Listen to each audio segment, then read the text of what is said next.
Hello friends, అందరికీ నమస్కారం. Telugu life story వింటున్న ప్రతి ఒక్కరికి thank you so much. Money Mantra 2 episode 157. మహర్షి అని పిలిస్తే మీరు ఒప్పుకుంటారా? మహర్షి అని పిలిచారంటే అతనిలో ఏం క్వాలిటీస్ ఉండాలో నిర్ణయిస్తారు. విశ్వామిత్రుడు మహర్షి కావడానికి 4000 సంవత్సరాలు పట్టింది.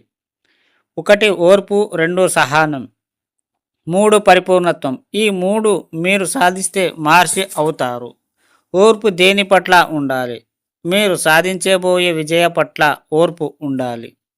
సహనం సాధించే విజయం పొందేంత వరకు సహనం వహించాలి.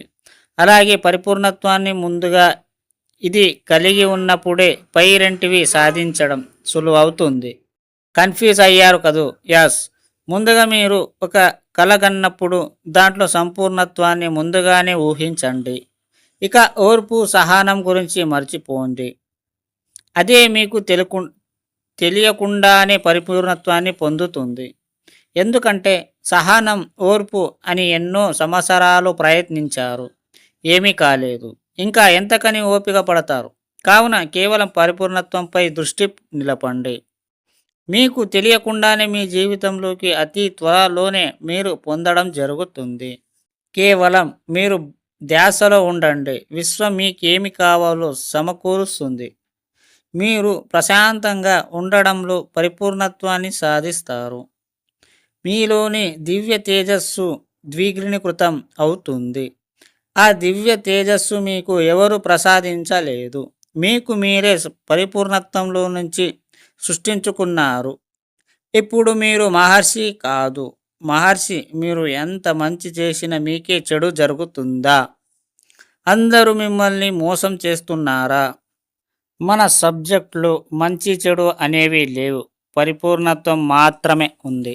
మీరు ఏదైనా ఒక పని మొదలు పెట్టేటప్పుడు లేదా ఒక వ్యాపారంలో మొదలు పెట్టేటప్పుడు ఎక్కడ నెగిటివిటీ ఆలోచన రాకుండా చూసుకోండి. ఎందుకంటే నీకు ఎప్పుడైతే నీకు డౌట్ వస్తుందో అప్పటి నుంచే నీ వ్యాపారం మారిపోతుంది. సో అలా అన్నప్పుడు మీరు పరిపూర్ణత్వాన్ని మీరు కలిగి ఉండండి. అంటే మీ వ్యాపారం ఎప్పుడు ఒకే రకంగా ఉందని అనుకోవడం, లేదా నీ ప్రతిరోజు నీకు ఒకటే ఇన్కమ్ ఇస్తుంది అనుకోవడం.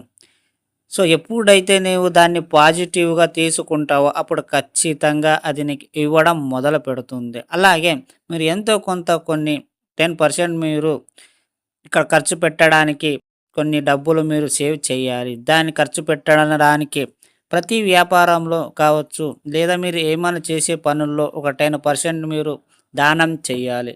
ఇలా దానం చేసినప్పుడు మీరు ఖర్చు పెట్టే ప్రతి ఒక్క రూపాయి అంతకు రెట్టింపు వస్తుంది. నమ్మండి, చేసి చూడండి, మీకే అర్థమవుతుంది. ఇంతవరకు విన్న ప్రతి ఒక్కరికి మనస్పూర్వకంగా థ్యాంక్ యూ సో మచ్.